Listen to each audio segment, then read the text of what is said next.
هاي، يا صباح الفل. خلينا ندخل الموضوع على طول. دول 5 مهارات هينقلوك من مصمم عادي لمصمم محترف ان شاء الله. مهما كان مجالك في التصميم هم مهمين جدا، حتى لو مش لازم يكون تصميم جرافيكي، لو عمارة، ازياء، اي حاجة خاصة فيها فن عموما او تصميم عموما. فالمهارات اللي هنتكلم عليها النهاردة مهمة جدا جدا جدا جدا. يلا بينا. اول حاجه ودي اللي متفقين عليها من الفيديوهات اللي فاتت، وهي فهم اساسيات التصميم. مش فهم عادي، لأ، فهم قوي لاساسيات التصميم. ليه نفهم الاساسيات التصميم بشكل قوي كمان ونكون متقنين اساسيات التصميم؟ عشان خاطر دي اللي هتخلينا نكسر القواعد بعدين. يعني فهمك الاساسيات والالوان والتكوين وكل حاجه فيها خاصه باساسيات التصميم، الف ب تصميم، ديت اللي هتنقلك من مصمم عادي لمصمم محترف. وكمان مع اللي انت يعني امتى بنكون اصلا محترفين؟ شخص يقول تعالى عليه احترافي، ان الشخص اللي يعرف يكسر القاعده بتاعه التصميم ديت. امتى يعرف يكسرها؟ امتى يستخدم كذا، امتى يستخدم كذا. دي الكلام اللي قلنا عليه في اساس التصميم. فاول حاجه لازم مهمه جدا هي اساسيات التصميم الجرافيكي، اللي هي الاساسيات الاكاديميه، لازم تكون متقنها تماما، لان حتى ديت هي اللي هتخليك تكمل بقيه المهارات اللي احنا هنقول عليها دلوقتي وفي اي حاجه بقى. فاول حاجه فهم اساسيات التصميم. تاني حاجه وهي التسويق. التسويق او بمعنى اصح يعني بجمله تانية فهم متطلبات العميل والجمهور اللي انت بتستهدفه. يعني احنا لما بنيجي نعمل أي تصميم عموما، ايه معنى التصميم؟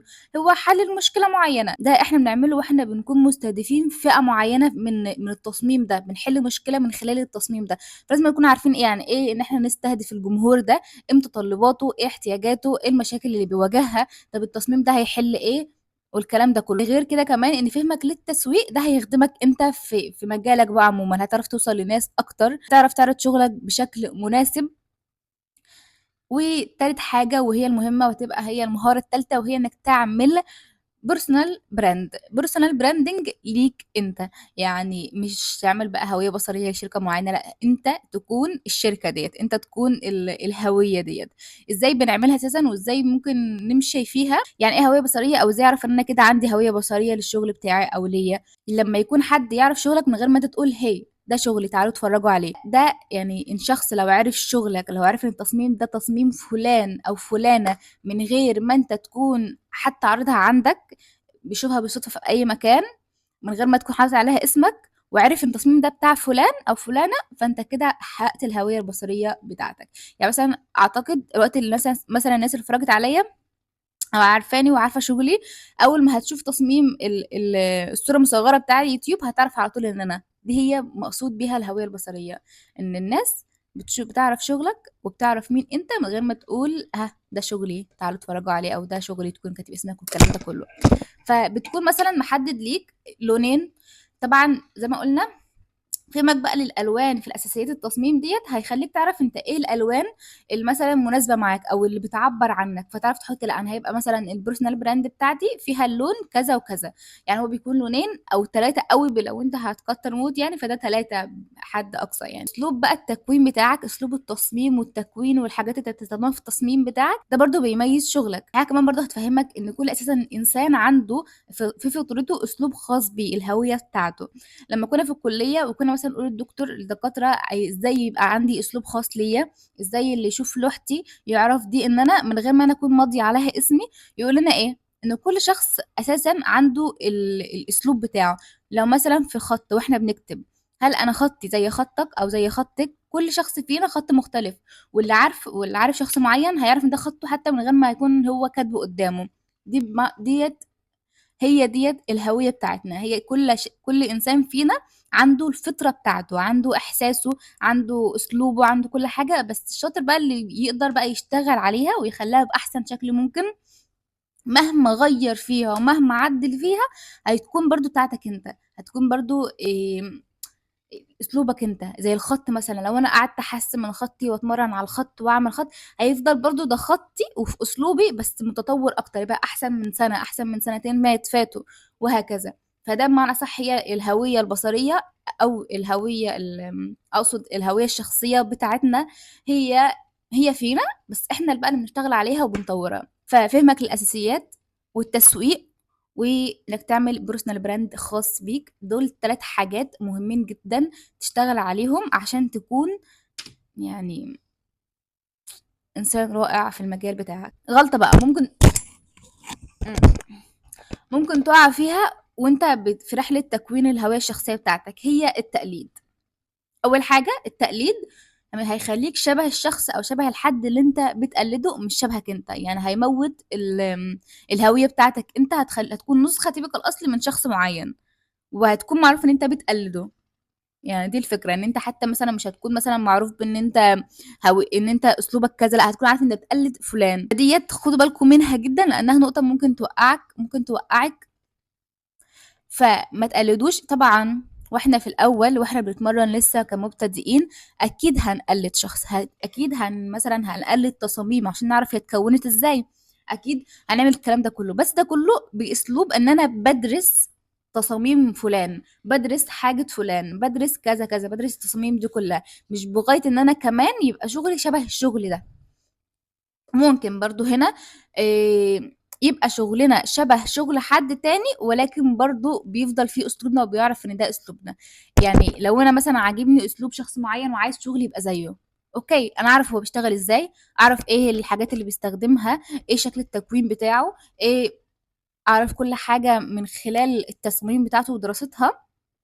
دراسة التصاميم برضو هنتكلم عليها، بس هيبقى يكون في فيديو لوحده ازاي ممكن ندرس التصاميم. ف فباسلوب دراستنا لده كله، طب انا بقى ايه اللي هحطه عليه، ايه بقى اللي هيميزني عن فلان، عشان خاطر نعرف يعني يتميز شغلنا عن بعض، ما بقاش انا بقلده او نسخة تانية منه، وهكذا. رابع مهارة، ودي اللي انا بقول عليها بجد مهارة، وهي إدارة الوقت والعمل تحت الضغط. لو اقول لكم يعني انا بدين للكليه ودراستي في الجامعه على المهاره اللي اكتسبوها لنا ديت، من غير ما حتى كنا يعني عارفين اللي هو بنصيح منها. كان مثلا عندنا في الكليه الدكاتره يدونا في الاسبوع، يعني عندنا بقى جداول بقى ايام يعني بننزل فيها الكليه، وكل دكتور فيهم بيدي مشاريع.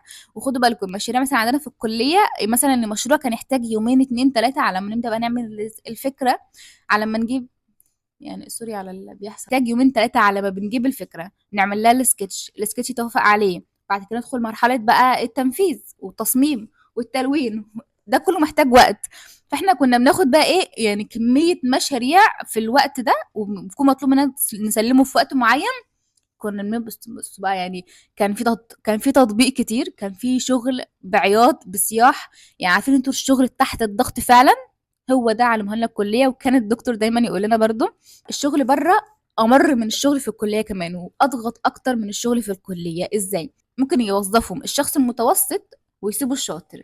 ليه؟ مثلا الشخص المتوسط ده عنده مهارة ان هو بيشتغل تحت الضغط، بيقدر يسلم كل التاسكات بتاعته في مواعيدها، ما بيتأخرش، مش عارفة ايه، عنده التزام بمعنى اصح. مع انه ممكن المستوى متوسط والشاطر ده احسن منه، بس الشاطر ده بيعمل ايه؟ الشاطر ده بقى يعني ما بيسلمش في مواعيد، بيتأخر في التسليمات، مش عارفة ايه. فتلقائيا هيشتغلوا مع الشخص الملتزم في تسليم مواعيده. ده الشغل بره. الشغل بره محتاج التزام، مش محتاج شطارة. اكيد محتاج شطارة وشطارة جامدة كمان. انت لو شاطر وملتزم في مواعيدك فانت هتعدي يعني، بس في العموم انت يكون مستواك متوسط وملتزم في المواعيد احسن ما تكون شاطر موت بس مش ملتزم، محدش يشغلك، وقليل جدا لما هتلاقي حد مثلا بيشغلك وكده. خصوصا في العمل الحر، خصوصا كاونلاين، يعني مش مثلا شغال في شركه او كده، حتى شغال في شركه برضو بيكون مهم جدا حوار العمل تحت الضغط. انا حاسه انا عماله ااكد في الضغط ده، ولكن بجد المهاره ديت رائعه بجد. فالحمد لله يعني بحس دايما ان انا يعني قادره اشتغل كذا حاجه مع بعض في نفس الوقت. انا كنت مضغوطه، قاعده مثلا بشتغل وانا بعيط من كتر ما انا مش قادره، بس بشتغل وبسلم اللي عليا الدنيا ماشيه يعني. فطبعا اكيد مش هيكون كل حياتنا فيها ضغط، او مش هيكون كل ايام فيها ضغط، بس مثلا بيجي علينا اوقات مثلا في الشغل، آه، اللي هو قدامنا يوم اتنين، او حتى ممكن يطلعوا حاجه الصبح اسلمها بالليل. ف اقدر ازاي اوظف، خصوصا لو انت اونلاين فانت بتشتغل مع كذا حد، مش بتشتغل مع حد واحد. ف كله بقى تاسكات مع بعض، كله هو فوق بعضه، فده بيخلي الانسان عايز دماغه تنفجر. ولكن الحمد لله بنقدر نسيطر على الحوار دوت، وبنقدر نشتغل تحت الضغط. ودي بجد يعني ادين بالمهاره ديت للكليه. كنا بنصيح فيها، كنا بنشتكي جدا من الحوار ده، كنا قاعدين بنقول عايزين وقت، عايزين وقت يا دكتور، عايزين وقت يا دكتور، عايزين يعني يا اما تكتر الوقت اللي هنسلم فيه، يا اما تقلل التسليمات شويه. ما كانش بيرضى ابدا، كان دايما يقول لنا يعني هو دايما كان قرار حاسم.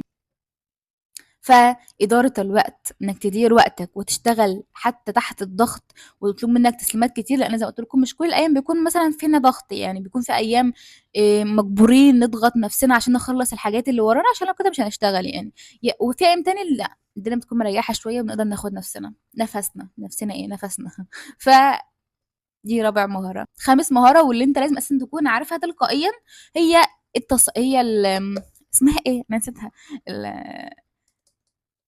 البرامج اللي احنا شغالين عليها لازما ما تكونش مثلا عارف مثلا برنامج فوتوشوب وبس، لا، لما تكون عارف إيه برنامج الفوتوشوب، الالستريتور، برامج التحريك، حتى انت مش شغال في التحريك بس ما تكون عارف البرامج دي بتشتغل ايه. لازم تكون عارف ومتقن ال ال البرنامج اللي بتستخدمه، عارف كل تفصيلة فيه، انت كل يوم بتطور نفسك فيه، كل يوم بتاخد كورسات فيه، كل يوم بتعرف حاجة جديدة في البرنامج اللي انت بتستخدمه.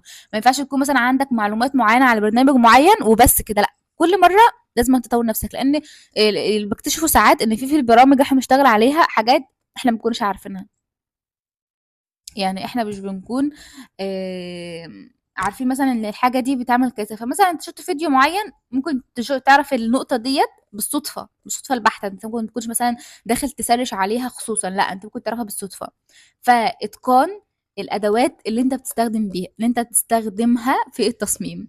حتى عندنا مثلا لما كنا برضو احنا اشتغلنا مانيوال كتير جدا في الجامعه وكده، فكانت من مهمه عندنا جدا احنا نكون متقنين الادوات اللي احنا بنستخدم فيها الالوان، نعرف الالوان دي بتستخدم ازاي، وامتى نكتر الميه، امتى نقلل الميه، والفرق من الالوان، الورق اللي بنستخدم عليه كذا كذا.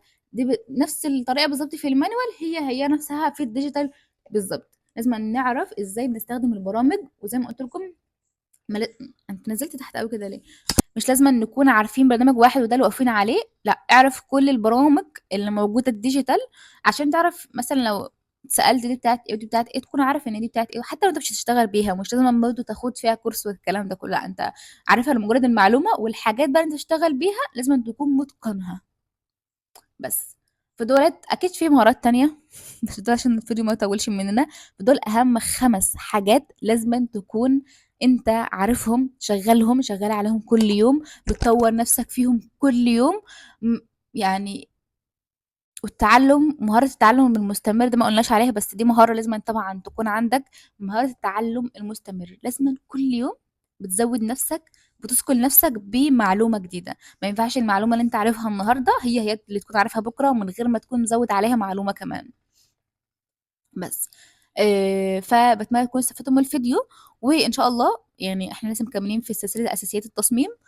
في فيديوهين نزلناهم كانوا شرح، اول واحد كان بيتكلم عن المجالات، الاثنين التانيين بيتكلم عن اساسيات التصميم. لسه هنكمل ان شاء الله في السلسله كل تلات، فانتظرونا. بس يعني جت على بالي المهارات دي، فقلت لازم انت تكون عارفها قبل حتى ما نتعمق بقى في بقيه الحاجات. بس بالتوفيق.